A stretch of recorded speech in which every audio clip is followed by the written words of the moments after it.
I stood in the corner of the Buckhead living room, clutching a champagne glass so tightly I thought it might shatter. The crystal chandelier above cast a warm, golden glow over the room, illuminating the polished hardwood floors and the sprawl of leather furniture that screamed money. My family's money. The kind of wealth that bought silence, loyalty, and, apparently, adoration. Across the room, my mother, Lillian, fussed over my brother Ethan, her manicured fingers adjusting his tie with a reverence that made my stomach twist. He stood there, all broad shoulders and easy grins, basking in it like a king accepting tribute. Tonight was his night, as usual. Another real estate deal closed. Another million in the bank. Another reason for the Carters to throw a party and pretend we're untouchable. The air was thick with the scent of expensive cologne and the murmur of Atlanta's elite. Real estate moguls, bankers, a few politicians who owed Ethan favors. They orbited him, laughing too loud at his jokes, their eyes glinting with that mix of envy and ambition I'd come to recognize. I took a sip of the champagne, the bubbles sharp against my tongue, and tried to focus on the taste instead of the resentment simmering in my chest. My PhD, the one I'd bled for, the one I'd finished 3 months ago after years of late nights and shitty coffee, was a footnote, if it was even that. I'd mentioned it to Lillian earlier, casual-like, hoping for a flicker of pride. "Oh, that's nice, Abby," she'd said, her eyes already sliding back to Ethan as he strode through the front door, fresh from his latest triumph at Carter Properties. Nice. That's what you say about a new rug, not a doctorate from Emory. I shifted my weight, the heels I'd worn to fit into this glittering world digging into my feet. The living room stretched out before me, a battlefield of power disguised as a celebration. The mahogany-paneled walls were lined with framed articles about Ethan's deals, his face smirking out from everyone. My own achievements, tucked away in a drawer somewhere, probably under last year's tax returns. I watched as Lillian brushed a speck of lint from Ethan's jacket, her voice lilting with praise. "You've outdone yourself this time, darling. The Peachtree Tower project, it's a legacy." A legacy. The word stung. I'd spent years building something too. Knowledge. A career. A chance to matter beyond this suffocating family name. But here I was, invisible, a shadow in my own house. Ethan caught my eye for a split second, his grin faltering before he turned back to the crowd. Did he see me? Did he even care? I doubted it. He was too busy soaking up the applause, the golden boy who could do no wrong. The tension in my shoulders tightened, a coil ready to snap. I wanted to cross the room, grab Lillian by her pearl-draped shoulders, and demand she look at me, really look at me. But I stayed rooted, the champagne glass cold against my palm. This wasn't the place for a scene. Not yet. I scanned the room again, taking in the players. Henry, my father, was by the bar, his gray hair catching the light as he poured scotch for a state senator. His laugh boomed, deep and practiced, the sound of a man who'd spent decades bending the world to his will. He hadn't asked about my PhD either. Why would he? Ethan was the heir, the one carrying the Carter torch. I was just here. A woman in a sequined dress brushed past me, her perfume sharp and floral, and I caught a snippet of her conversation. "Ethan's untouchable," she said to her companion, a wiry man with a Rolex that gleamed like a spotlight. "Carter Properties is a machine." I wanted to laugh, or maybe scream. Untouchable. Machines break. I'd seen the cracks in Ethan's empire, the late-night calls he dodged, the way his jaw tightened when someone mentioned the market. But no one else seemed to notice. They were too busy worshipping at his altar. I drained the last of my champagne, the glass now empty and useless in my hand. The resentment wasn't new. It had been there for years, festering like a wound I couldn't bandage. But tonight it felt heavier, sharper, edged with something I couldn't name. Frustration, maybe, or desperation. I'd worked too hard to be dismissed like this, to stand in this room full of power and feel like I had none. Lillian laughed at something Ethan said, her head thrown back, and I felt the heat rise in my throat. I turned away, stepping toward the French doors that led to the balcony. I needed air, something to cut through the haze of perfume and pretense. Outside, the Atlanta skyline glittered against the night, a sprawl of lights that promised possibility if you were the right kind of Carter. The cool February breeze hit my face, and I exhaled, letting it steady me. I didn't know it then, but that night was the beginning. The first thread unraveling in a tapestry of power and privilege I'd spent my life resenting. Ethan's empire, Lillian's blind devotion, Henry's calculated indifference. It was all about to shift, and I'd be the one to pull the string.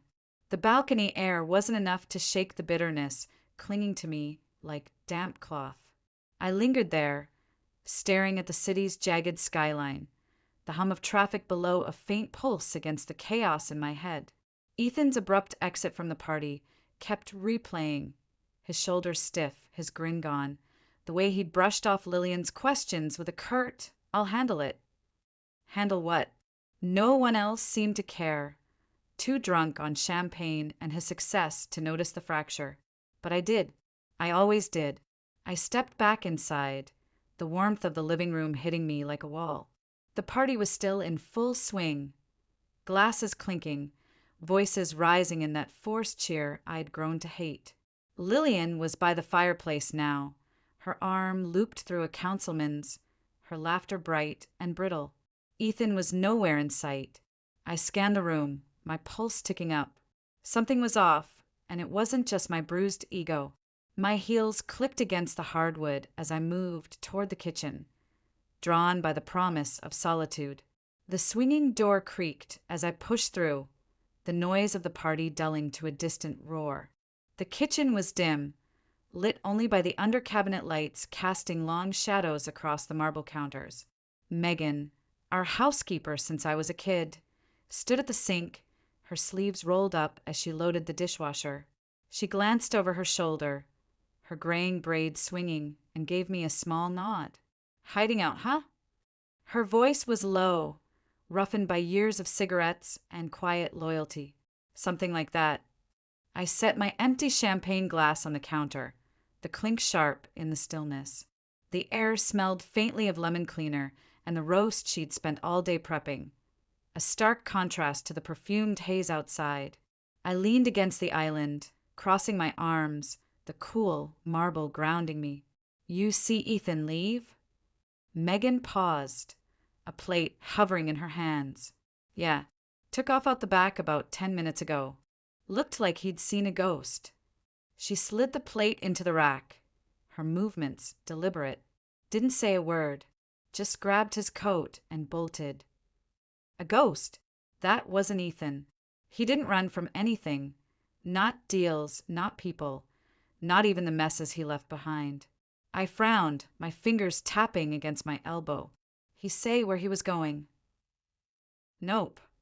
Megan turned to face me, wiping her hands on a dish towel.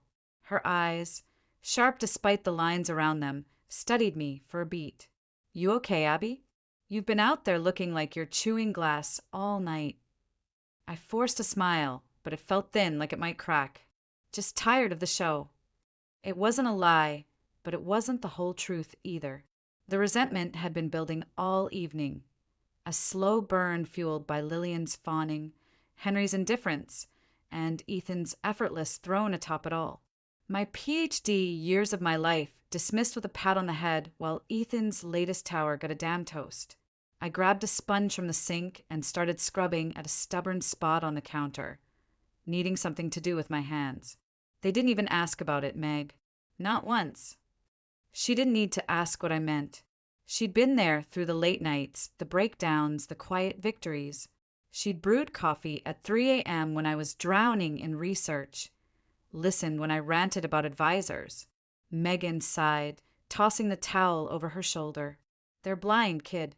Always have been. Doesn't mean you're less." Her words were kind, but they didn't soothe the ache. Blind or not, they'd chosen Ethan. Always would. I scrubbed harder, the sponge squeaking against the marble. Doesn't feel that way. Feels like I'm screaming into a void. Megan didn't respond right away. She turned back to the dishwasher, the clatter of plates filling the silence. I kept my eyes on the counter, my reflection distorted in the polished surface, blurry, undefined, like I didn't belong here. The kitchen felt smaller suddenly, the walls pressing in with the weight of everything I hadn't said. I wanted to storm back out there, demand they see me, but what would that get me? Another, "Oh, that's nice." I dropped the sponge, my hands trembling slightly. That's when I heard it, a faint buzz from the counter behind me. Ethan's phone. He'd left it, face down, abandoned in his rush to vanish. I stared at it, my breath catching. The screen lit up, a text flashing across it before it dimmed again. I couldn't read it from where I stood, but the sight of it, the sleek black case, the lifeline to his empire, sent a jolt through me. He never left that phone. Not ever. "Meg," I said, my voice quieter than I meant it to be. "You see whose that is?" She glanced over, her brows knitting. "Ethan's. Must have forgot it when he bolted." She shrugged, turning back to the sink. "He'll be back for it. Always is." But I wasn't so sure. I stepped closer, my fingers hovering over the phone. The kitchen was silent now, save for the hum of the dishwasher and the faint thrum of the party beyond the door. My heart pounded, a mix of curiosity and something darker, anger, maybe, or the edge of defiance. I shouldn't look. It wasn't my business. But then I thought of Lillian's praise, Henry's silence, the way Ethan had strode through this house like it was his kingdom while I faded into the wallpaper. My hand closed around the phone, cool and heavy in my grip. I flipped it over. The screen was locked, but the preview of the text glowed up at me. Asterisk, Sissy sniffing around. "Projections won't hold. Call me now." Asterisk the sender was listed as T. Reynolds, Thomas, his CFO. My stomach dropped, the words sinking in like lead. SEC Securities and Exchange Commission. Trouble at Carter Properties wasn't just a hunch anymore. It was real, and it was big. Abby. Megan's voice cut through the haze, sharp with concern. "What's wrong?" I didn't answer. I couldn't. The phone felt like a live wire in my hand, buzzing with the weight of what I'd just seen. Ethan's empire, the one they all worshipped, was cracking, and he'd run from it. From us. I set the phone down, my mind racing. Resentment flared hotter now, tangled with a sharp, unexpected thrill. He wasn't untouchable. Not anymore. The kitchen door swung open, and Lillian's voice sliced through the room. "Abby, there you are. Why are you hiding in here? Come back out. Everyone's asking for you." Her tone was light, performative, but her eyes darted around, searching. For Ethan, I realized. Not me. I straightened, meeting her gaze. "Ethan's gone," I said, the words crisp, final. "Left 10 minutes ago. Didn't tell anyone."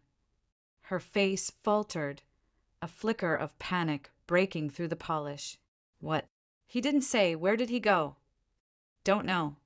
I held her stare, my voice steady despite the storm inside. "Guess he had something more important than us." Lillian blinked, her mouth opening, then closing. For once, she didn't have an answer. I turned back to the counter, picking up the sponge again, but my mind was elsewhere, on that text, on Ethan's escape, on the first crack in the Carter facade. This wasn't just a party anymore. It was the beginning of something unraveling, and I was right in the middle of it. 3 days after the party, I sat at my desk in the cramped Emory office I'd fought tooth and nail to earn, the faint hum of the radiator battling the February chill seeping through the window. The room was a mess of my own making. Books piled haphazardly on the shelves, paper spilling across the scratched oak surface, a half-dead fern drooping in the corner. It wasn't much, but it was mine, carved out of years of grit and sleepless nights. Sunlight slanted through the blinds, catching the dust in the air, and for a moment I could almost pretend the world outside didn't exist. No family, no Ethan, no Carter Properties. Just me and the quiet. The stillness shattered when my phone buzzed against the desk, the screen lighting up with Lillian's name. I stared at it, my stomach tightening. She didn't call me, not unless she needed something. My thumb hovered over the decline button, the memory of her fawning over Ethan at the party still raw. But curiosity won out. I tapped the screen and lifted it to my ear, bracing myself. Abby. Her voice came through shaky, stripped of its usual polish. Are you there? Yeah, I'm here. I leaned back in my chair, the springs creaking under me. The office smelled faintly of old coffee and the lavender candle I'd lit to mask it, but the air felt heavier now, charged with whatever she was about to say. What's going on? She hesitated, her breath hitching on the line. It's Ethan. He's in trouble. Big trouble. The words tumbled out fast, like she'd been holding them in too long. Carter Properties, it's bankrupt. All of it. Gone. I froze, my grip tightening on the phone. Bankrupt. The word hit like a punch, reverberating through me. The text I'd seen on Ethan's phone flashed back. The SEC, the projections, the panic in those few words. I'd known something was wrong, but this? This was a collapse, a full-on implosion of the empire they'd all worshipped. I should have felt shock, maybe even sympathy, but instead, a bitter satisfaction curled in my chest, sharp and unbidden. What do you mean, gone? I asked, keeping my voice steady though my pulse was racing. Everything. Lillian's tone spiked, edged with desperation. The deals, the properties, the money, it's all underwater. He told me this morning, Abby. He's been hiding it for months, juggling loans, faking numbers.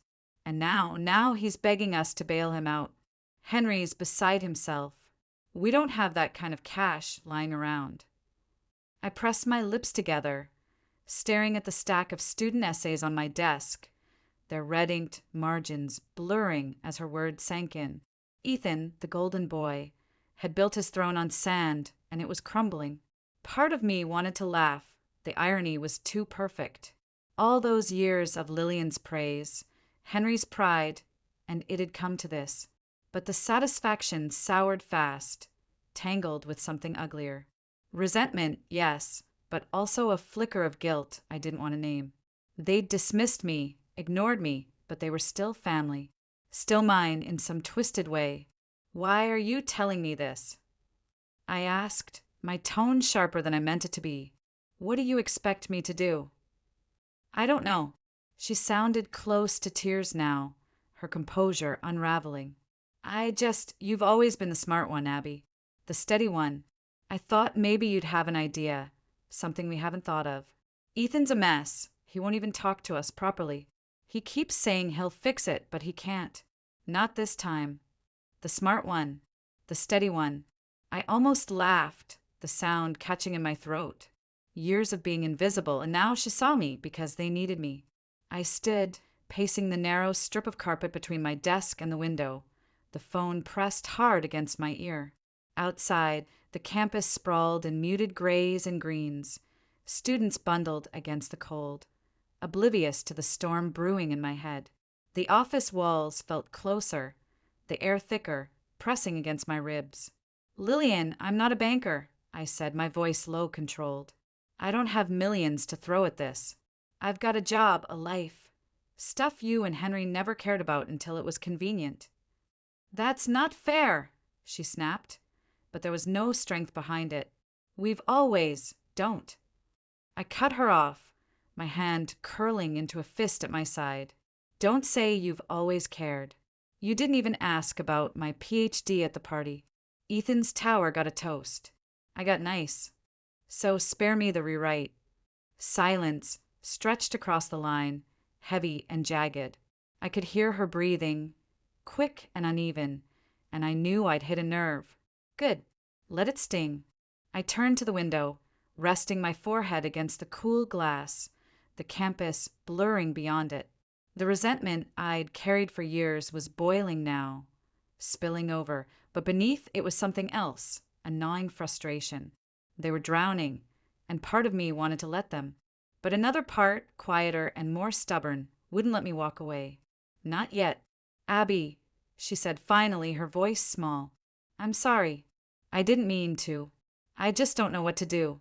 We're going to lose everything. I closed my eyes, the glass cold against my skin. Lose everything. The house in Buckhead, the cars, the name that opened doors.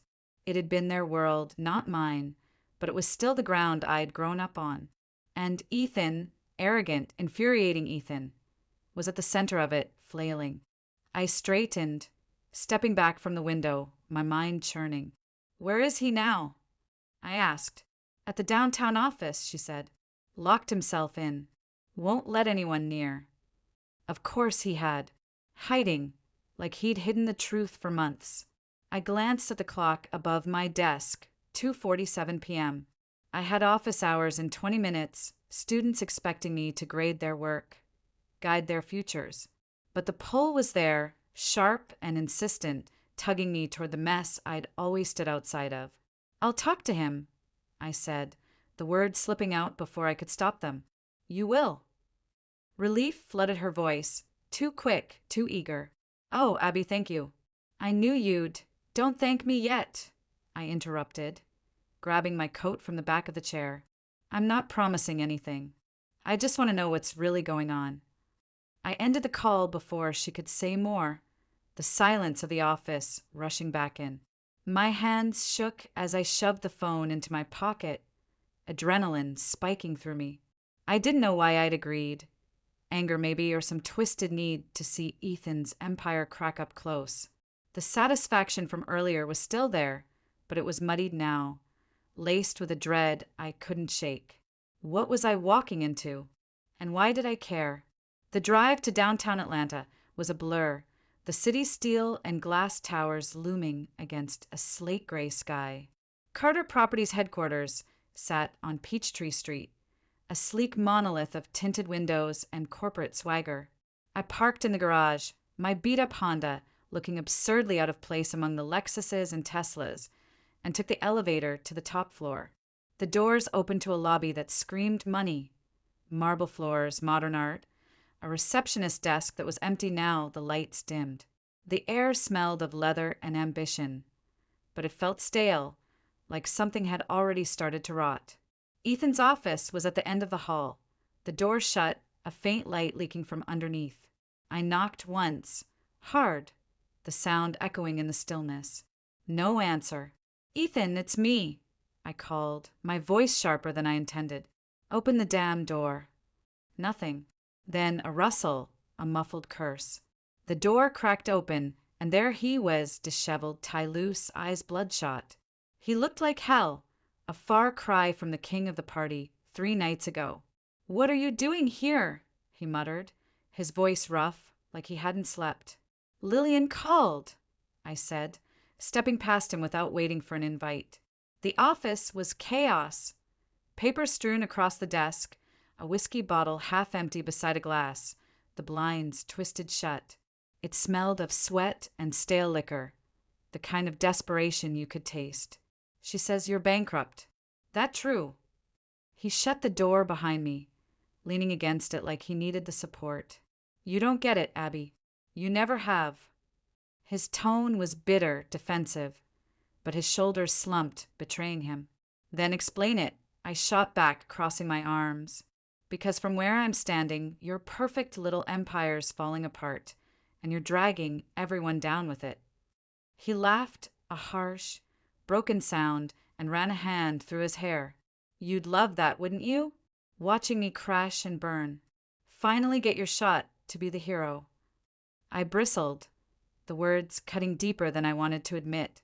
This isn't about me, I lied, though it was, in ways I couldn't untangle. It's about you screwing up and expecting us to fix it. What happened, Ethan? SEC? Fake numbers? How bad is it? His eyes met mine, raw and unguarded for once, and I saw it, fear real and deep. Bad, he said quietly. Bad enough that I'm done. We're done. The room seemed to shrink, the weight of his words pressing against me. I wanted to feel triumph, to rub his failure in his face, but all I felt was the slow creep of something heavier, confusion, anger, and a grudging pity I hated myself for. This was my chance to walk away, let him drown. So why was I still here? The air in Ethan's office hung heavy, thick with the stench of whiskey and defeat. I stood there, arms crossed, staring at him as he slumped against the door, his bloodshot eyes darting away from mine. The chaos of the room pressed in around us, papers scattered like fallen soldiers across the desk, the half-empty bottle glinting dully under the desk lamp's harsh light. The blinds, twisted shut, sliced the outside world into thin, jagged strips of gray, and the faint hum of the city beyond felt miles away. This wasn't the polished throne room of Carter Properties I'd imagined all those years. It was a tomb, and Ethan looked like he'd been buried in it for days. Done. I repeated, my voice cutting through the silence, sharp enough to make him flinch. What the hell does that mean, Ethan? You don't get to drop that and just stand there looking pathetic. Talk. He pushed off the door, staggering slightly as he moved to the desk, his hand brushing against the whiskey bottle like it was an old friend. He didn't pour a glass, just gripped it, his knuckles whitening. It means it's over, Abby. The whole damn thing. Loans I can't pay, investors pulling out, SEC breathing down my neck. They've got evidence, emails, projections. I adjusted. His voice cracked on that last word, and he sank into the leather chair, the creak of it loud in the stillness. I thought I could fix it. Buy time, close another deal. But it's too late. I stayed where I was, rooted near the door, the cold metal of the handle digging into my back. The room felt smaller now, the walls closing in with every word he spilled. I should have felt vindicated. Ethan Carter, the untouchable king, brought low by his own arrogance. I'd dreamed of this, hadn't I? All those nights I'd lain awake, resentment gnawing at me while Lillian's praise for him echoed in my head. But standing here, watching him unravel, all I could feel was a hollow ache, laced with something sharp and electric. Shock, maybe, or the edge of something I wasn't ready to name. How long? I asked, my tone flat, though my pulse hammered in my throat. How long have you been lying? He laughed, a bitter, broken sound that didn't reach his eyes.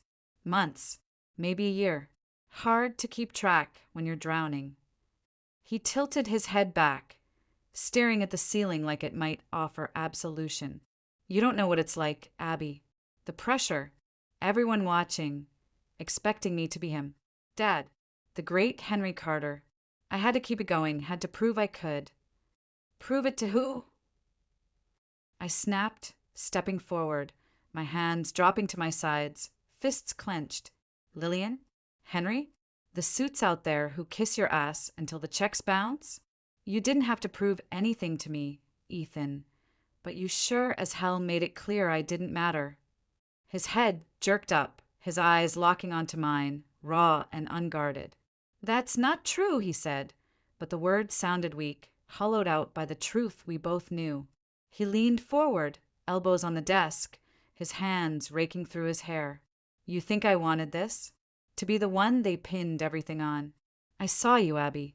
At the party, on the balcony, every damn time you walked away. I knew you hated me for it. I opened my mouth to deny it, but the lie stuck in my throat. Hate wasn't the word, not entirely. It was bigger, messier, a tangle of envy and hurt and something softer I'd buried deep. I didn't hate you, I said finally, my voice quieter, steadier. I hated being invisible, and you let it happen. He flinched again, like I'd struck him, and for a moment the room was silent save for the faint buzz of the lamp. I moved closer, drawn despite myself, until I stood across the desk from him.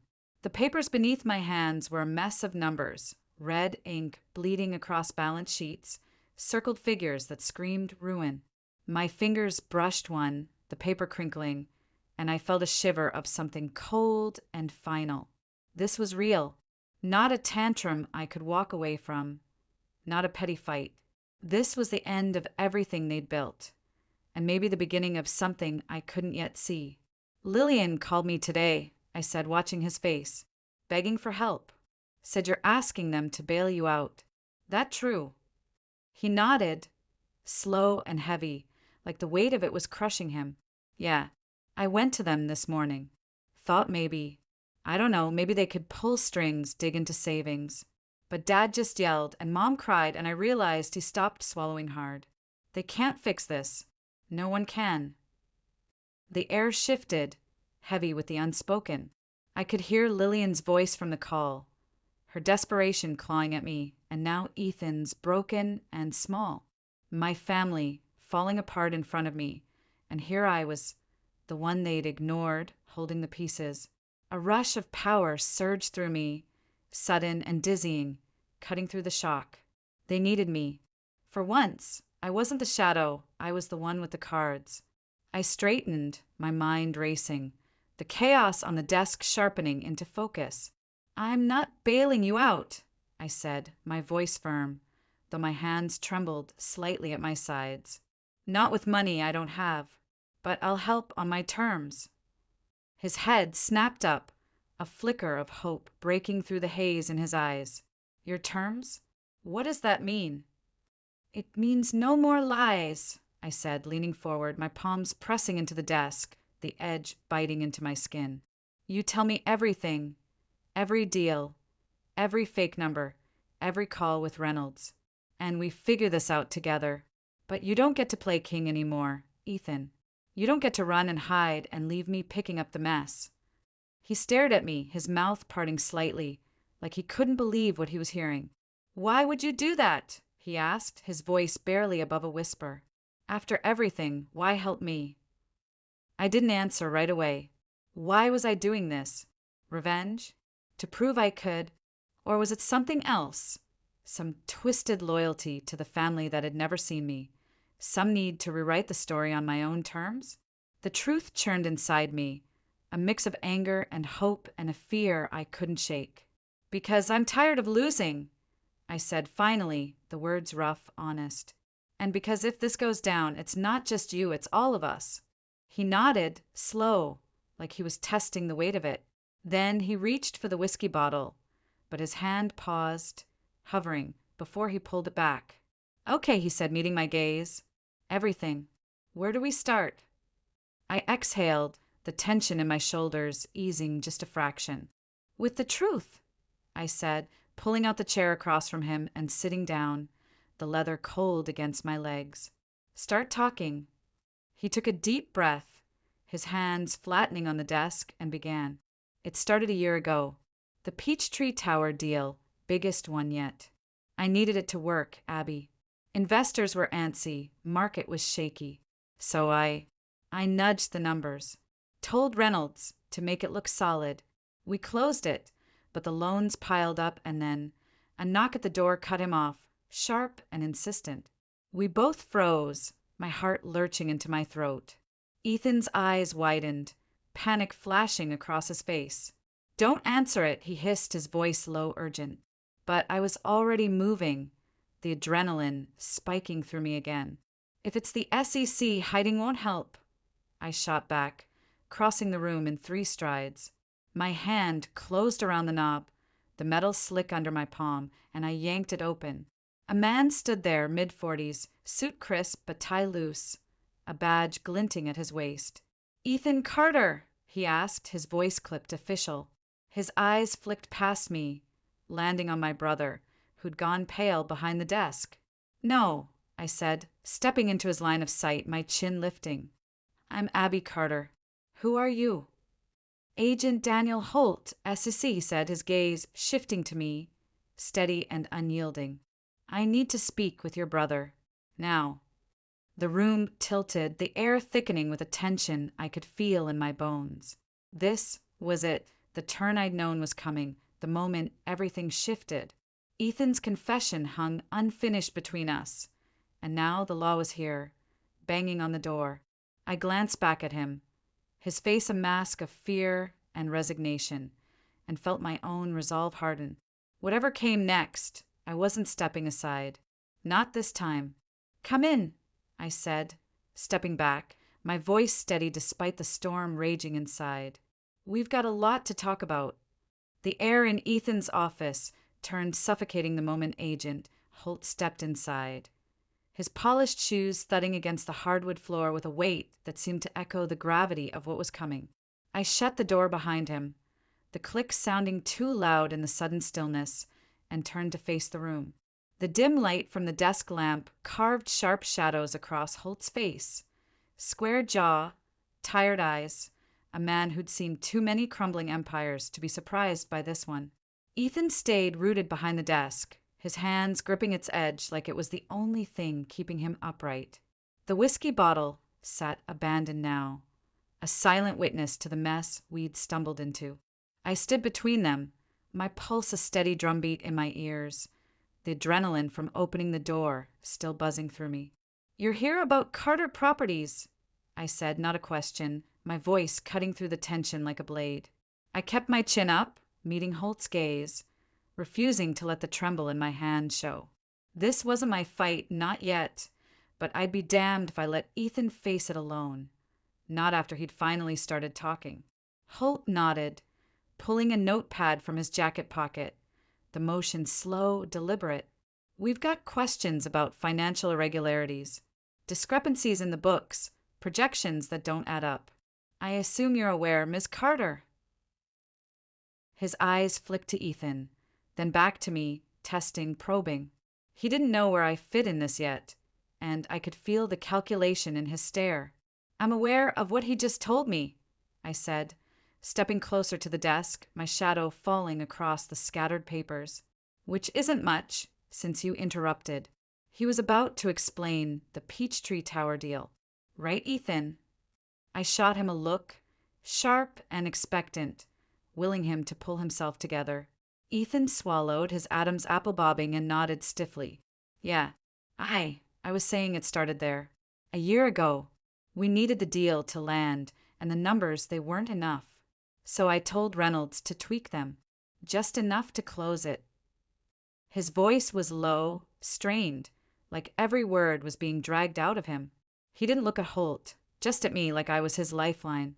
Holt scribbled something in his notepad, the scratch of the pen loud in the quiet. "Thomas Reynolds, your CFO. He's already spoken to us. Says you gave the orders, Mr. Carter. That true?"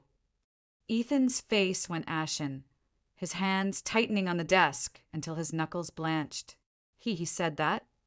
The betrayal in his voice was raw, a crack in the armor he'd worn for years.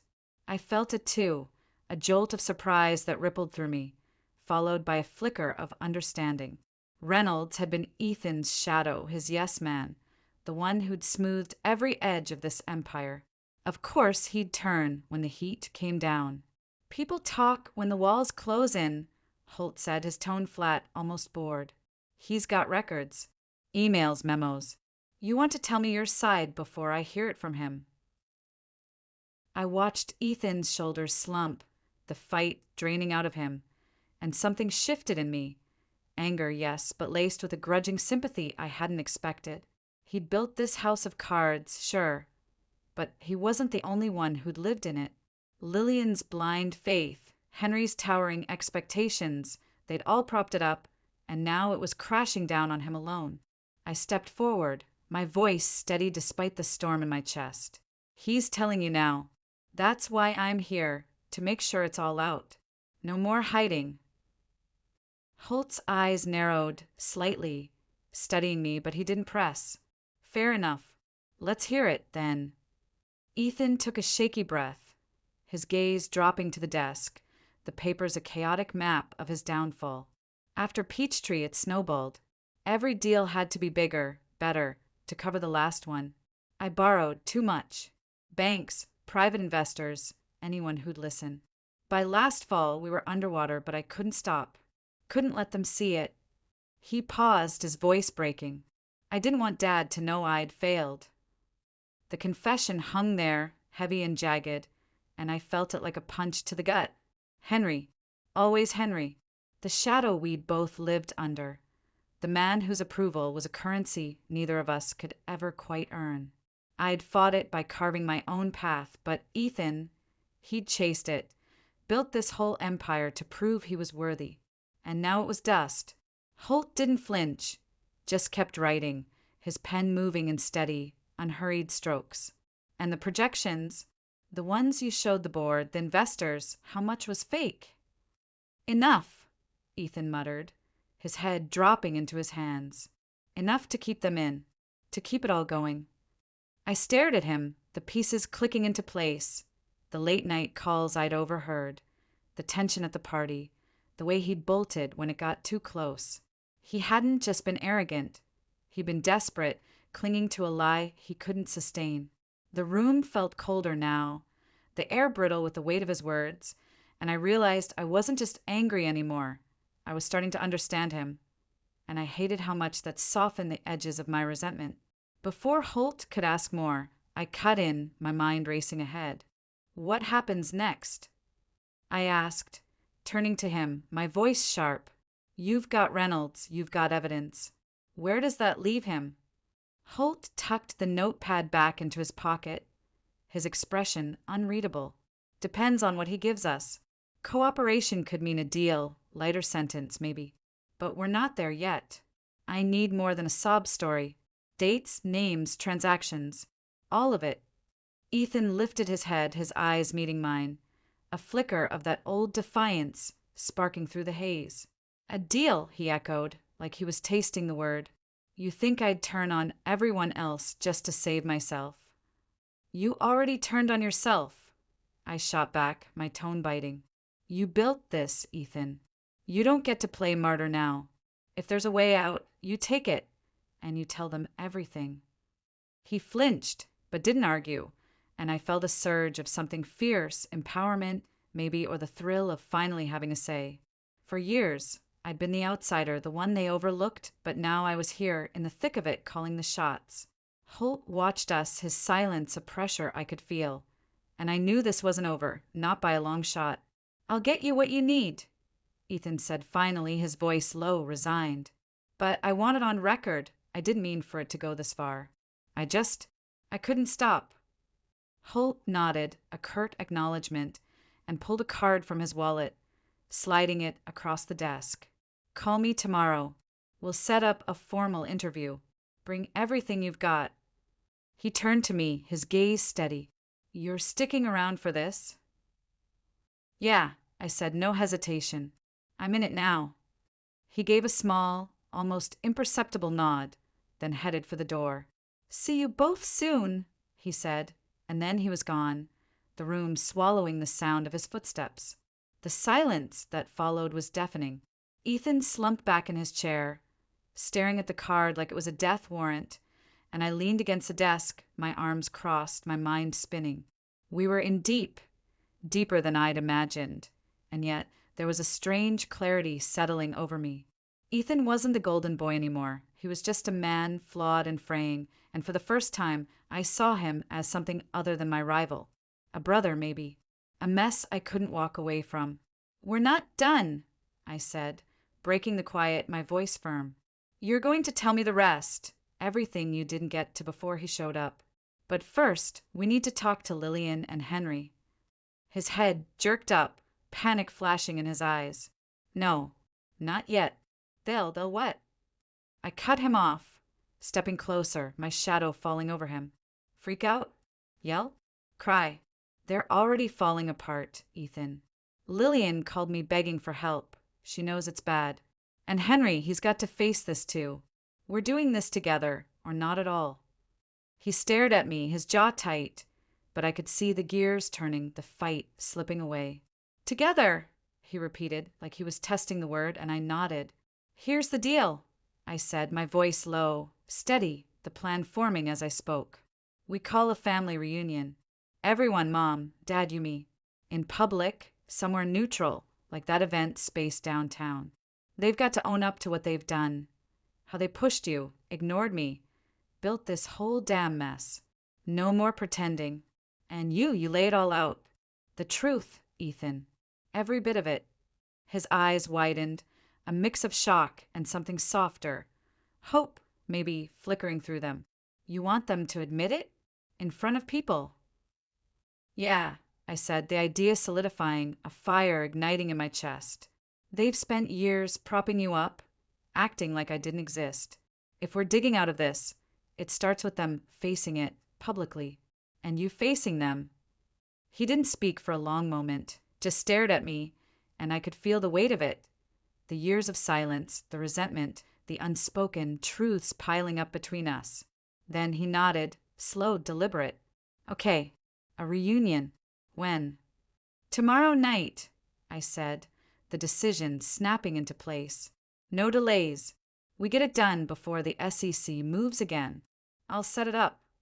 He exhaled a shaky sound and leaned back, the faintest hint of a smile tugging at his lips. You're something else, Abby. Always were. I didn't smile back, just held his gaze, the air between us charged with a new, fragile understanding.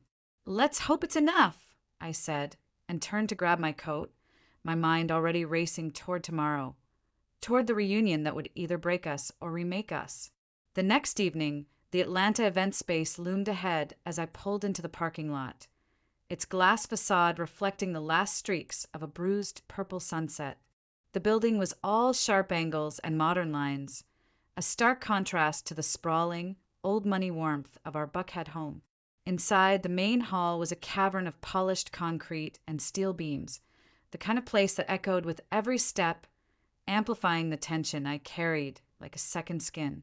I'd booked it last minute, pulling strings with a friend from Emory, and now it was ours, neutral ground for the reckoning I demanded. Lillian and Henry were already there when I arrived, standing near a long table draped in white linen, their silhouettes stark against the floor-to-ceiling windows. Lillian's pearls glinted under the recessed lights, her hands twisting together in a nervous dance, while Henry stood rigid, his gray hair catching the glow, a tumbler of scotch already in his fist. The room smelled faintly of citrus cleaner and possibility, but the air was thick, heavy with the weight of what was coming. Abby, Lillian said as I approached, her voice tight, her eyes darting past me. Where's Ethan? You said he'd be here. He will, I said, dropping my bag onto a chair, the thud loud in the quiet. He's parking. We've got things to settle first. Henry turned, his gaze hard, assessing. Settle? What's this about, Abigail? Lillian's been a wreck since you called. Said something about a reunion making us face facts. You'd better start talking. I met his stare, unflinching, the old fear of his disapproval melting under the fire I'd found in myself. You'll hear it all soon enough, I said, my voice steady. But it's not just about Ethan. It's about us. Everything we've let fester. Sit down. Please. They exchanged a look, Lillian uncertain, Henry bristling.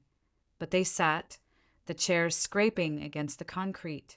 I stayed standing, my hands clasped behind me, the cool air brushing my neck as I waited for Ethan. The hall felt vast, empty except for us, the windows framing the city beyond like a silent jury. My heart pounded, but it wasn't nerves anymore. It was purpose, sharp and alive. The door swung open, and Ethan stepped in, his coat slung over his arm, his face drawn but resolute. He nodded at me, a silent signal, and crossed the room, the echo of his footsteps filling the space. Lillian stood, her hand flying to her mouth, but Henry stayed seated, his grip tightening on the glass. Ethan, Lillian breathed, stepping toward him, but I held up a hand, stopping her. Wait, I said, my voice firm. We're doing this my way. Everyone sits. Everyone listens. Ethan took the chair beside me, his presence a quiet anchor, and I felt the shift, the power tilting, just slightly into my hands. I looked at them, Lillian's wide eyes, Henry's clenched jaw, Ethan's taut silence, and took a breath, the words rising like a tide I couldn't hold back. We're here because this family's broken, I began, my voice ringing clear in the vast room. And it's been broken a long time. Ethan's empire's gone, bankrupt under investigation. He's told me the truth, and now you're going to hear it. But first, I need you to admit what you've done. How you pushed him to this. How you ignored me. How he got here. No excuses. No lies. Lillian's face crumpled, her hands trembling. But Henry leaned forward, his voice a low growl. You don't get to judge us, Abby. You've got no idea. I've got every idea. I cut in, my tone ice cold, unwavering. I've lived it. You made him your king, and you left me invisible, and now it's falling apart. So talk. The room went silent, the tension a living thing wrapping around us all. Then Ethan spoke, his voice rough but steady. She's right. I did this, lied, faked it, ruined it. But I did it for you, to be what you wanted. And I can't anymore. Lillian gasped, a sob catching in her throat, and Henry's glass hit the table with a crack. I stood there, watching it unfold, the truth spilling out like blood, and felt a strange, fierce satisfaction. This was it, the breaking point I demanded, the moment they'd have to face us both. But before anyone could say more, the door banged open again, and Agent Holt strode in, his badge catching the light, 2 more suits flanking him. "Ethan Carter," he called, his voice cutting through the chaos. "We need you downtown. Now." Lillian swayed, her hand clutching Henry's arm, and then her knees buckled, her body crumpling to the floor in a faint. The room erupted, Henry shouting, Ethan standing, me frozen, the reunion shattering around us. Holt's eyes met mine, a grim acknowledgement, and I knew it. The truth was out, but the cost was only beginning. The chaos in the event hall hit me like a freight train, the air splitting with Henry's bellows and the sharp clatter of his glass rolling across the concrete floor. Lillian lay crumpled at his feet, her pearls tangled in a heap, her chest rising faintly as if even unconsciousness couldn't erase her panic. Agent Holt stood in the doorway, his silhouette framed by the cold glow of the city beyond, his badge a glinting omen of the reckoning I'd known was coming. The 2 suits behind him fanned out, their footsteps a steady drumbeat against the polished floor, and I felt the ground tilt beneath me, not from fear, but from the sheer weight of it all crashing down at once. Ethan was on his feet, his chair shoved back, his face a mask of defiance and dread as he stared Holt down. "You can't just barge in here," he snapped, his voice hoarse, cracking at the edges. "This is private." "Private ended when you cooked the books, Mr. Carter," Holt cut in, his tone flat, unyielding, like a judge pronouncing sentence. He stepped forward, his eyes flicking to Lillian's prone form, then to me, a silent question hanging there. I didn't flinch, didn't move, my hands balled into fists at my sides as the room seemed to shrink, the steel beams overhead pressing down like a cage.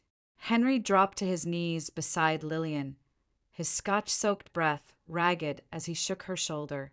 "Lillian, damn it, wake up!" His voice boomed, raw with a desperation I'd never heard from him. The great Henry Carter reduced to a man clawing at the wreckage of his family. I should have felt something, pity, maybe, or triumph, but all I could muster was a cold, steady resolve.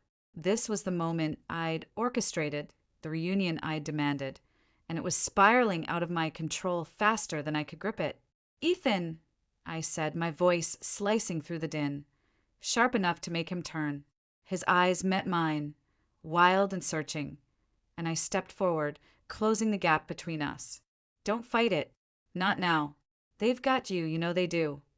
He shook his head, a jerky, frantic motion, his hands raking through his hair. "You don't get it, Abby. If I go with them, it's over. Everything gone. You think I can just walk out of this?" "No," I said, my tone low, steady, cutting through his panic. "I think you can face it. You've got no choice." I glanced at Holt, then back to him, my chest tightening with a mix of anger and something softer, something I hated admitting. "You started this. Now finish it." His shoulders slumped, the fight draining out of him like air from a punctured tire, and for a split second I saw the brother I'd grown up with, not the king, not the golden boy, just Ethan, scared and fraying at the seams. Holt nodded to one of the agents, who moved toward Ethan, cuffs glinting in his hand, but I held up a palm, stopping him mid-stride. "Wait," I said, my voice ringing clear in the vast hall. "Give us a minute. Please."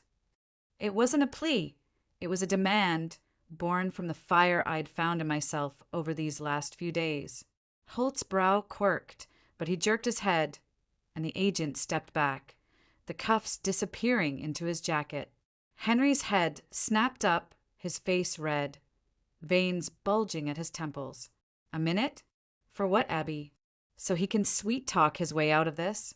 He's ruined us, ruined everything. He lurched to his feet, towering over Lillian's still form, his shadow swallowing her. You think you're in charge here? You're nothing. Enough! I barked, the word exploding from me, raw and fierce. Henry froze, his mouth half open, and I felt a surge of power rip through me, electric and unshakable. Sit down, Dad. You don't get to yell your way out of this. Not anymore. The room went still, the echo of my voice hanging in the air like smoke. Henry blinked, his jaw tightening, but he sank back to the floor beside Lillian, his hands trembling as he brushed her hair from her face. Ethan stared at me, his breath ragged, and I turned to him, my resolve hardening into something steel-cold and unbreakable. Tell me, I said, stepping closer, my voice dropping to a whisper only he could hear. Before they take you, tell me the rest. All of it. He swallowed, his eyes darting to Holt, then back to me, and I saw the weight of it. The confession he'd started in his office, the one Holt had interrupted. Abby, he hesitated, his voice cracking, then pressed on, quieter now, the words spilling out like they'd been festering too long. The projections, I didn't just tweak them. I made them up. Whole deals, fake tenants, numbers that didn't exist. Reynolds helped, but I pushed it. I had to. And I was jealous of you. The last part hit me like a slap, sharp and unexpected, and I rocked back on my heels, my breath catching. Jealous. I echoed, my voice barely above a whisper, the chaos of the room fading as his words sank in. Of me? Yeah, he said, his gaze dropping to the floor, shame etching lines into his face. You had it all. Your degree, your life, something real. I was stuck pretending, chasing Dad's ghost, and you didn't need them. I hated that. Hated how easy you made it look. I stared at him, my mind reeling, the air between us thickening with a truth I hadn't seen coming. Jealousy. All those years I'd burned with resentment, feeling small beside his shadow, and he'd been envying me? The irony twisted in my gut, bitter and surreal, and for a moment I didn't know whether to laugh or scream. But the shock gave way to something else, a tentative thread of hope, fragile and untested, weaving through the wreckage. Before I could respond, Lillian stirred, a soft moan slipping from her lips, and my focus snapped back. I knelt beside her, my hands gentle as I lifted her head, cradling it against my knee. Her eyes fluttered open, dazed and wet with tears, and she clutched my arm, her nails digging into my skin. Abby, what's happening? Shoo, I murmured, smoothing her hair, the gesture automatic despite the storm in my chest. It's okay, Mom. Just breathe. I glanced up at Henry, his face a mask of fury and fear, then to Ethan, who stood frozen, Holt's shadow looming closer now. Time's up, Holt said, his voice cutting through the haze, firm but not cruel. Mr. Carter, we need to go. Ethan nodded, slow and heavy, like a man walking to the gallows, but his eyes stayed on me, a silent plea hanging there. I stood, helping Lillian to her feet, her weight sagging against me as I guided her to a chair. The hall felt vast and hollow, the concrete cold beneath my boots, the air thick with the scent of her perfume and Henry's scotch, a tableau of power and ruin laid bare. Take him, I said to Holt, my voice steady, though my hands shook as I steadied Lillian. But I'm coming with you. He's not doing this alone. Holt's gaze flicked to me, assessing, then he nodded. Your call, Ms. Carter. Let's move.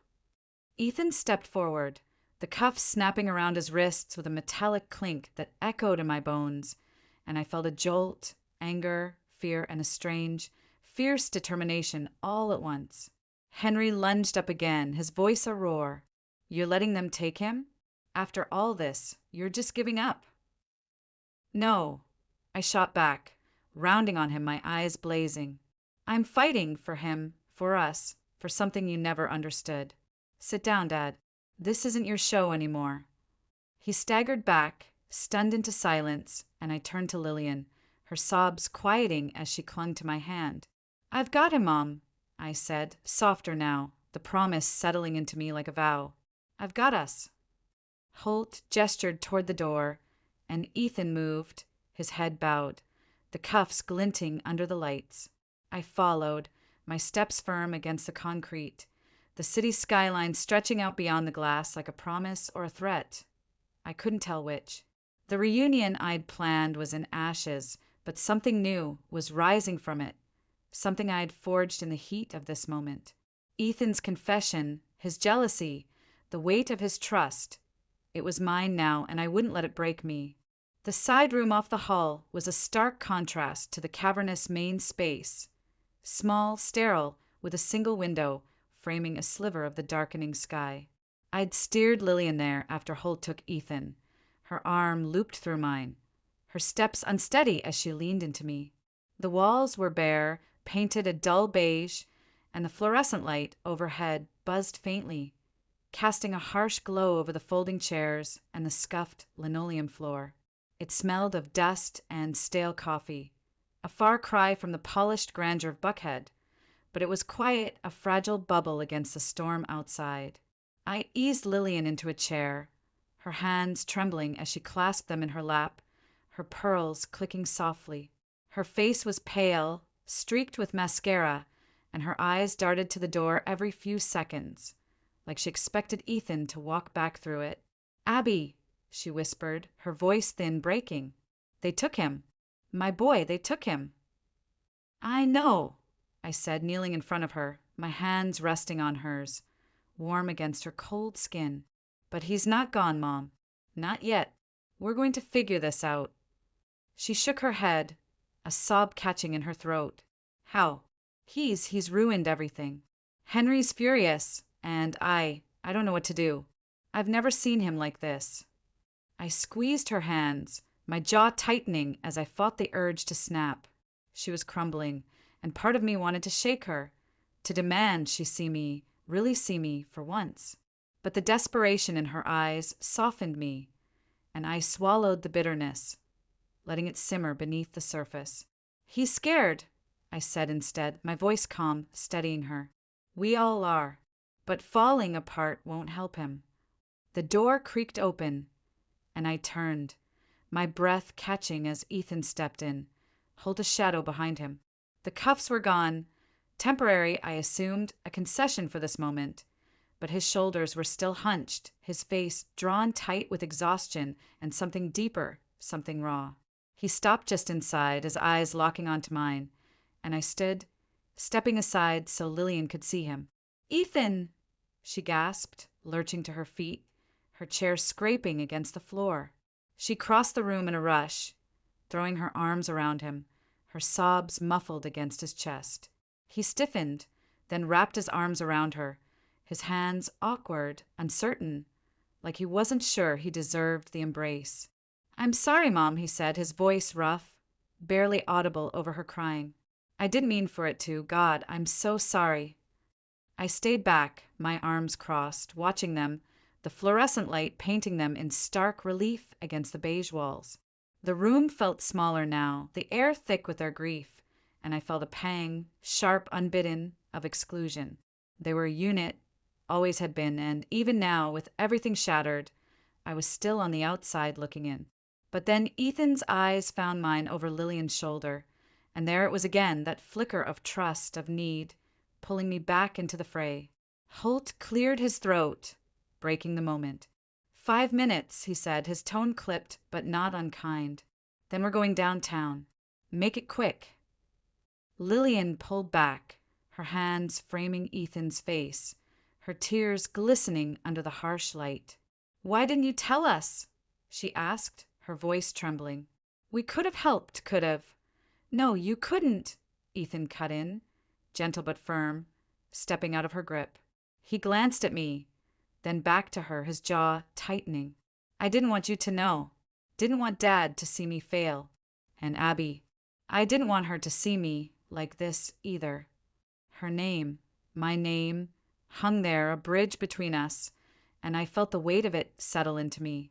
Lillian turned, her eyes wide, like she was seeing me for the first time, and I straightened, meeting her gaze. "He told me anyway," I said, my voice steady despite the knot in my chest. "In his office, before all this. About the projections, the lies, and how he felt about me." Ethan nodded, slow, deliberate, his hands shoving into his pockets as he faced Lillian. "I was jealous of her, Mom. She had her own life, her own strength, and I couldn't stand it. I built all this to prove something, and it's nothing now. Just a lie." Lillian's breath hitched, her hand flying to her mouth, and I felt the room tilt again. Not from shock this time, but from the raw, unfiltered honesty of it. Jealousy. Strength. Words I'd never paired with myself, not in their world. And yet here they were, spilling from him in this cramped, fluorescent-lit cell of a room. My throat tightened, a mix of anger and pride surging through me, and I stepped forward, closing the distance.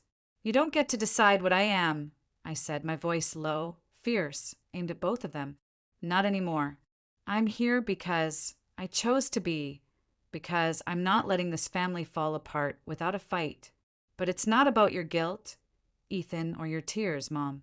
It's about what we do next." Ethan's eyes softened, a faint, weary smile tugging at his lips. "You're still calling the shots, huh?" "Someone has to," I shot back, the edge of a grin breaking through despite everything. Lillian looked between us, her tears slowing, and I saw it, a crack in her polished facade, a glimmer of something real. Holt stepped forward, his watch glinting as he checked it. "Time's up," he said, his voice pulling us back to the cold reality waiting outside. "Let's go, Mr. Carter." Ethan nodded, giving Lillian one last squeeze before stepping toward me. "You're coming, right?" he asked, his voice quiet, almost pleading. "Yeah," I said, grabbing my bag from the chair, the leather cool against my palm. "I told you I'm in this now." Lillian reached for me as I passed, her hand brushing my arm, and I paused, meeting her gaze. "Abby," she whispered, her voice breaking. "Thank you." I didn't answer, just nodded, the weight of her words settling into me as I followed Ethan and Holt out of the room. The hall stretched ahead, the glass walls reflecting the city's lights, and I felt it, the pressure mounting, the stakes rising, the fight I'd chosen barreling toward me like a storm I couldn't outrun. Ethan's confession had stripped us bare, but it had also lit a fire, and I wasn't letting it burn out. Not yet. The fluorescent-lit hallway stretched before us as we left that cramped side room, its sterile glow bouncing off the glass walls and casting jagged reflections of Ethan, Holt, and me. My boots thudded against the linoleum, a steady rhythm against the faint hum of the city seeping through the event space's towering windows. Ethan walked ahead, his shoulders hunched under the weight of his uncuffed wrists. A temporary reprieve, I knew, not a pardon. Holt flanked him, his stride clipped and purposeful, the badge at his waist a constant reminder of the leash tightening around my brother's neck. Lillian's whispered "thank you" still echoed in my ears, fragile and fleeting, but it was drowned out by the storm roaring in my chest. Anger, resolve, and a sharp, unyielding need to see this through. The main hall loomed ahead, its vast emptiness swallowing the sound of our steps as we crossed the threshold. The concrete expanse stretched out like a battlefield, the long table still askew from Lillian's collapse. Henry's spilled scotch pooling in a dark stain beneath it. He stood there now, alone, his back to us, staring out at the Atlanta skyline through the floor-to-ceiling glass. The city glittered beyond him, a sprawl of lights that mocked the ruin we'd made of ourselves. His gray hair caught the dim glow of the recessed bulbs, and his hands, shoved deep into his pockets, trembled faintly, a crack in the armor of the man who'd built this family into a myth. I stopped a few feet behind him, my breath catching as the air thickened with the weight of what was coming. Ethan slowed too, his eyes darting between me and Henry, a silent question hanging there.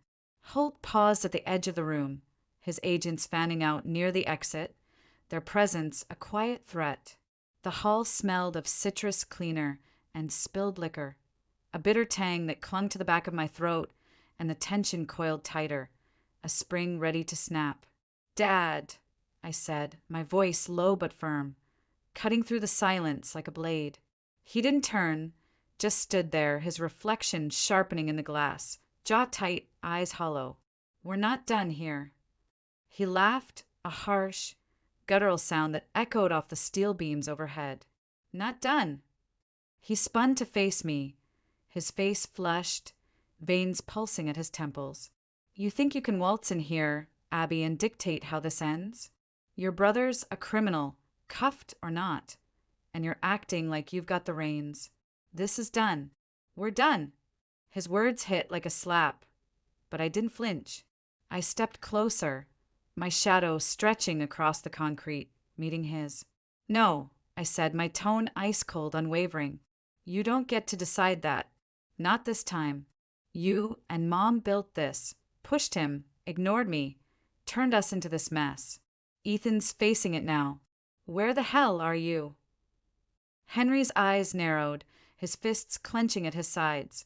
But before he could fire back, Ethan spoke, his voice rough, unsteady. "She's right, Dad." He stepped forward, his coat still slung over his arm, the faint tremble in his hands betraying the calm he was trying to muster. "I screwed up bad. Lied, faked it, lost everything. But I didn't do it alone. You wanted me to be you. And I tried. God, I tried." The confession hung there, raw and jagged, and I saw Henry's face falter, a flicker of something. Guilt, maybe, breaking through the fury. The hall seemed to shrink, the air growing heavier, pressing against my ribs as I watched them. Father and son, mirrors of each other, cracked and bleeding. Lillian's absence gnawed at me, her collapse still fresh, but this wasn't about her now. It was about them, about us, about the truth I'd dragged into the light. "Wanted you to be me?" Henry's voice dropped, a low growl, but it lacked the fire from before. He took a step toward Ethan, his shadow swallowing the space between them. "I wanted you to succeed, Ethan, to carry this family, not to bury us in disgrace." "Then you should have seen me," I cut in, my voice rising, sharp and unyielding. "Both of you. Years I spent building something real. My PhD, my work, and you didn't give a damn. Ethan got the crown, and I got nothing. Now he's drowning, and you're still pretending it's his fault alone." Henry's head snapped toward me, his eyes blazing, but I held my ground, my pulse hammering in my throat. The room felt alive with it, the clash of wills, the years of silence exploding into this moment. Ethan glanced at me, his expression a mix of gratitude and exhaustion, and I felt a surge of something fierce, pride, maybe, or the edge of victory. For once, I wasn't invisible. "You think you're the victim here?" Henry spat, his voice trembling with a rage he couldn't quite harness. "You've got no idea what it takes to hold this together, to keep the name alive." Ethan knew. He broke it." I shot back, stepping closer, my boots scuffing the concrete. "And you let him. Pushed him until he couldn't breathe. Look at him, Dad. Look at what you made." Henry's gaze shifted to Ethan, slow, reluctant, and I saw it. The crack widening, the great Henry Carter staring at his son's ruin and finding his own reflection there. Ethan stood taller now, his jaw tight, his eyes locked on Henry's. "I'm turning myself in," he said, his voice steady for the first time, cutting through the chaos like a lifeline. "To the SEC, full confession, everything. Dates, names, deals. I've got a recording, too, from my office last night. Clears you and Mom. I made sure of it." The words landed like a thunderclap, reverberating through the hall. Henry froze, his mouth parting slightly, and I felt my own breath catch, a jolt of relief crashing through me, tangled with a pride I hadn't expected. He'd done it, taken the fall, shielded them, owned the mess he'd made. My chest tightened, a mix of awe and something softer, something I'd buried under years of resentment. A recording? Henry echoed, his voice hoarse, disbelief etching lines into his face. You're throwing yourself under the bus for us? Ethan nodded, slow, deliberate. Yeah, it's mine to fix. Not yours. Not Abby's. I called Holt this morning, told him I'd cooperate. It's done. Holt stepped forward then, his shadow lengthening across the floor, his presence a quiet command. He's right, he said, his tone clipped, professional. We've got the recording, a thumb drive he handed over an hour ago. Corroborates what he's told us so far. Mr. and Mrs. Carter, you're not in the crosshairs. Not yet. But him. He nodded at Ethan. He's coming with us. Now. The finality of it hit me, a cold wave washing over the heat in my veins. Ethan was surrendering, fully, irrevocably, and the weight of that choice settled into me, heavy and real. I looked at him, his face pale but resolute, and felt the shift, the brother I'd envied, resented, now standing taller in defeat than he ever had in triumph. The hall's vastness seemed to close in, the concrete cold beneath my feet, the air thick with the scent of Henry Scotch and the faint, sharp edge of my own sweat. Henry staggered back a step, his hand raking through his hair, his composure crumbling. Ethan, you can't. He stopped, his voice breaking, and I saw it then.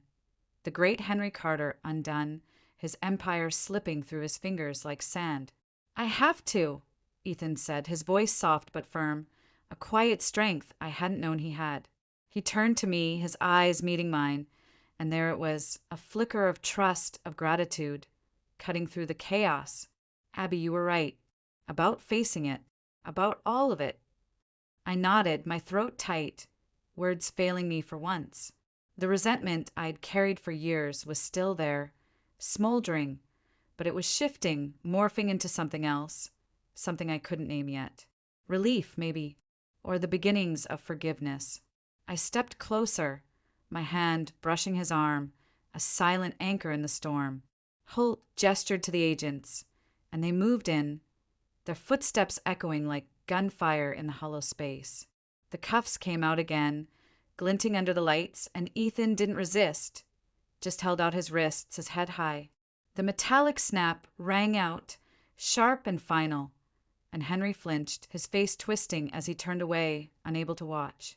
Abby, Ethan said, his voice low as the agents flanked him, Holt's hand on his shoulder. Take care of them, please. I will, I said, the promise slipping out raw and binding. And you don't give up. Not yet. He gave me a faint, weary smile, the kind that said he'd heard me, even if he didn't believe it. And then they were moving, Holt leading, the agents steering Ethan toward the exit. The glass doors swung open, the night air rushing in, cold and biting, and I watched them go, my brother's silhouette shrinking against the city's glow until the doors thudded, shut behind them. The hall fell silent, save for Henry's ragged breathing and the faint drip of scotch pooling beneath the table.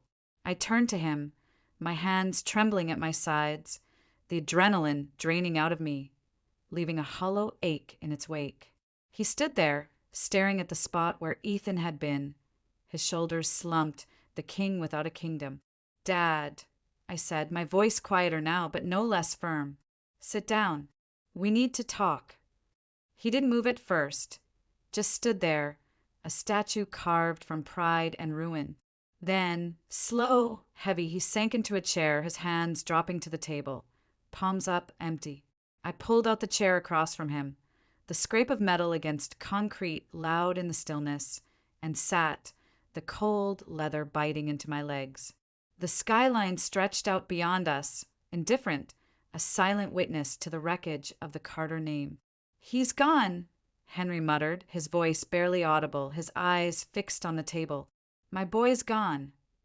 Not gone, I said, leaning forward, my elbows pressing into the wood, my gaze locking onto his. He's fighting, for you, for Mom, for whatever's left of this. And so am I. But we're not doing it your way anymore. His head jerked up, his eyes meeting mine, raw and unguarded for the first time I could remember. "My way," he rasped, a bitter edge creeping in. "You think I wanted this?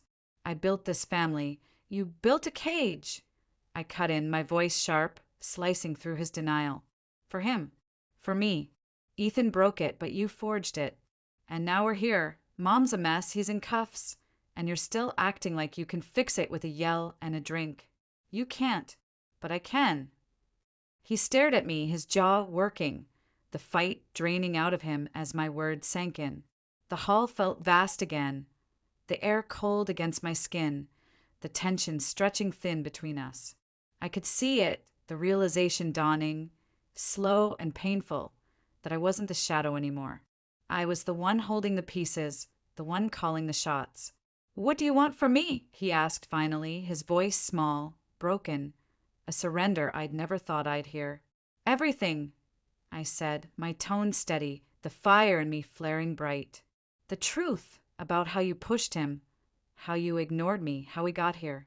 And then we start over. Together. No more kings, no more ghosts. Just us." He didn't answer right away, just sat there, his hands trembling on the table, the city lights flickering in his eyes. I leaned back, the chair creaking under me, and let the silence settle, a challenge, a promise, a turning point I'd fought tooth and nail to reach. Ethan was gone, the SEC closing in, but this was mine. The climax of everything I demanded, the moment the Carter family either shattered or remade itself. And I wasn't letting go. The Emory Symposium Hall buzzed with a quiet energy as I stood backstage, peering through the heavy velvet curtain at the rows of seats stretching out beneath the vaulted ceiling. The room was a cathedral of learning. Dark wood paneling climbing the walls, stained glass windows filtering the late afternoon sun into shards of amber and blue, and a low hum of voices from the crowd of students, professors, and local bigwigs who'd come to hear us speak. The air smelled of polished oak and anticipation, a sharp contrast to the sterile chaos of that event space months ago, where Ethan's cuffs had snapped shut and our family had teetered on the edge of collapse. Now, standing here, I felt the weight of that moment shifting, still heavy, but different, like a stone smoothed by time. The stage loomed ahead, its polished floor gleaming under the spotlights, a long table set with microphones and nameplates. Dr. Abigail Carter, Lillian Carter, Henry Carter. My name first, etched in bold, a quiet thrill tingling up my spine as I traced it in my mind. Beside me, Lillian adjusted her scarf, her fingers fluttering with that old nervous habit, though her face held a calmness I hadn't seen in years. Henry stood rigid, his gray suit pressed sharp, his hands clasped behind his back like he was bracing for a fight he'd already lost. The silence between us wasn't comfortable, not yet, but it wasn't the jagged, hostile void it had been either. It was something new, something we were building, brick by uneven brick. I smoothed the front of my blazer, the fabric cool against my palms, and took a deep breath, letting the scent of the hall ground me. The crowd's murmur swelled as the moderator stepped to the podium, her voice crisp through the speakers, welcoming everyone to the annual mentorship symposium. My symposium, the one I'd poured myself into after Ethan's surrender, the one I'd dragged Lillian and Henry into as a lifeline for us all. My mentorship program had started small, late-night ideas scribbled in my Emory office, a way to channel the chaos into something real. But it had grown, fueled by my students' hunger and my own stubborn need to prove we could be more than our ruin. Now it was this, a packed hall, a spotlight, a chance to redefine the Carter name. "Abby," Lillian whispered, her voice soft, almost hesitant, as the moderator's intro wound down. "You're sure about this? Talking about everything." I turned to her, meeting her wide, searching eyes, still rimmed with that fragile hope I'd glimpsed in the side room after Ethan's arrest. "Yeah," I said, my voice steady, a quiet strength threading through it. "We've hidden long enough, Mom. It's time they know who we are, flaws and all." She nodded, slow, her lips pressing into a thin line, and Henry shifted beside her, his jaw tightening. "Flaws," he muttered, his tone gruff but lacking its old bite. That's one way to put it. It's the only way, I shot back, my gaze flicking to him, firm but not cruel. We don't get to rewrite the past, Dad, but we can own it. Ethan did. Now it's our turn. He didn't respond, just exhaled, sharp and heavy, his shoulders easing a fraction as the moderator called our names. The curtain parted, and I led the way, my boots clicking against the stage floor, the sound swallowed by the swell of applause. The lights were blinding, a white-hot glare that made the crowd a blur of faces. But I felt their eyes, hundreds of them, pinning me in place as I took my seat. Lillian settled beside me, her hands clasped tight in her lap, and Henry sat last, his chair scraping loud enough to draw a few glances. The air up here was warmer, thick with the heat of the lights and the weight of expectation, and my pulse kicked up, a steady drumbeat in my chest. The moderator, a wiry woman with a sharp smile and sharper questions, leaned into her mic. Dr. Carter, your mentorship programs made waves this year. Record enrollment, student testimonials that VE gone viral. But it's personal for you, isn't it? Tell us why. I leaned forward, the mic cool against my lips, and let the words come, unscripted, raw. It's personal because I know what it's like to feel invisible, I said, my voice ringing clear through the hall, steady despite the tremor in my hands. I spent years building something, my PhD, my career, while my family chased a different kind of success. Power, money, a name that opened doors. And when it all fell apart, I had a choice, walk away or fight for something better. The crowd was silent, hanging on my words, and I felt a rush. Power, yes, but not the kind Ethan had chased. This was mine, earned, not inherited. I glanced at Lillian, her eyes glistening under the lights, then at Henry, his face unreadable but softer, listening. My brother, Ethan, I continued, the name heavy on my tongue, took responsibility for his mistakes.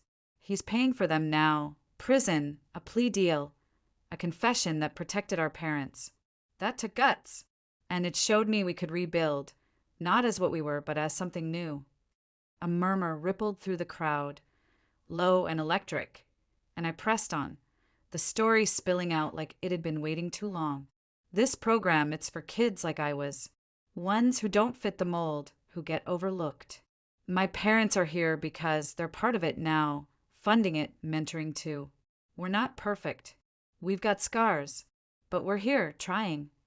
Lillian shifted beside me, her hand brushing mine under the table, a tentative touch that grounded me. The moderator nodded, turning to her. Mrs. Carter, you've been quiet about your son's legal troubles. What's it like, seeing this come out of it? Lillian swallowed, her voice trembling at first, then steadying as she spoke. It's humbling, she said, her words soft but clear, carrying through the hall. I spent years propping Ethan up, believing that was love. I didn't see Abby, not really, until it was almost too late. When he surrendered, when he protected us, it broke me open. This, she gestured to the stage, the crowd. This is her legacy, not ours. I'm just proud to be part of it. Her words hit me, a quiet jolt that tightened my throat, and I blinked hard, fighting the sting behind my eyes. Pride, from her, unfiltered, public. I'd waited years for that, and now it was here, simple and real, under these blinding lights. Henry cleared his throat, leaning into his mic, his voice rough but steady. I pushed him, he said, the admission stark, cutting through the hum of the room. Too hard. Thought I was building something strong. Didn't see it was brittle, till it cracked. Abby's right, we're trying now. It's not easy, but it's honest. The crowd shifted, a wave of whispers, and I felt the air change, lighter, somehow like a burden lifting. The moderator smiled, turning back to me. Powerful stuff, Dr. Carter. Let's hear from the students. They're why we're here, right? I nodded, and the lights dimmed slightly as a screen flickered to life behind us, projecting a video I'd seen a dozen times but still hit me fresh. My students, kids I'd mentored, some from rough corners of Atlanta, others from families like mine, stepped up one by one, their voices crackling through the speakers. A girl with braids and a shy smile talked about opening a community center, inspired by my late-night office hours. A lanky boy with a stutter shared how Henry's gruff advice on resilience kept him in school. Another, a wiry kid with a quick grin, credited Lillian's quiet encouragement for his scholarship win. Their stories wove together, a tapestry of small victories, and I felt a swell of fulfillment, sharp, bright, cutting through the old resentment like a blade. The video ended, and the hall erupted, applause rolling over us like a tide. I leaned back, my hands resting on the table, the wood cool against my palms, and let it sink in. This was it, the outcome I'd fought for, the legacy I'd carved from the wreckage. Ethan's surrender had closed one chapter, but this was the next, and it was ours, mine, theirs, the students'. The lights caught Lillian's tear-streaked smile, Henry's nod of grudging respect, and I felt a release, a quiet satisfaction settling into my bones. Backstage, after the candé and the handshakes, the three of us stood in the shadowed wings, the crowd's chatter fading as the hall emptied. The air was cooler here, tinged with dust and the faint echo of our voices still lingering. Lillian hugged me, her arms tight, her perfume wrapping around me like a memory. "You did this, Abby," she whispered, her voice thick. "You saved us." I pulled back, meeting her eyes, then Henry's, who stood a step behind, his hands shoved into his pockets again. "We saved us," I said, my voice firm, a quiet pride threading through it. "Ethan, too. He's not here, but he's part of it." Henry nodded, slow, his jaw working like he was chewing on the words. "Visited him last week," he said, his tone gruff, but softer than I'd ever heard. "He asked about this, your program. Said he's proud. Wanted you to know." The words landed soft, a balm over scars I hadn't realized still ached, and I smiled, a real one, small but steady. "Good," I said, my voice catching just slightly. "He should be." We stood there a moment, the three of us, the velvet curtain brushing my shoulder, the hall's quiet settling around us like a promise. Outside, the Atlanta skyline glittered through the stained glass, a sprawl of possibility stretching into the dusk. I thought of Ethan, behind bars but not broken, his confession a shield that had given us this chance. I thought of the students, their stories echoing in my head, their futures tangled with mine. And I thought of us, flawed, fractured, but standing here, together on ground we'd reclaimed. "Let's go home," I said, finally, grabbing my bag, the leather cool against my palm. Lillian nodded, linking her arm through mine, and Henry followed, his steps heavy but sure. The symposium was over, the conflict resolved, not neatly, not perfectly, but enough. Enough for relief, for pride, for a new kind of hope. Enough to keep going.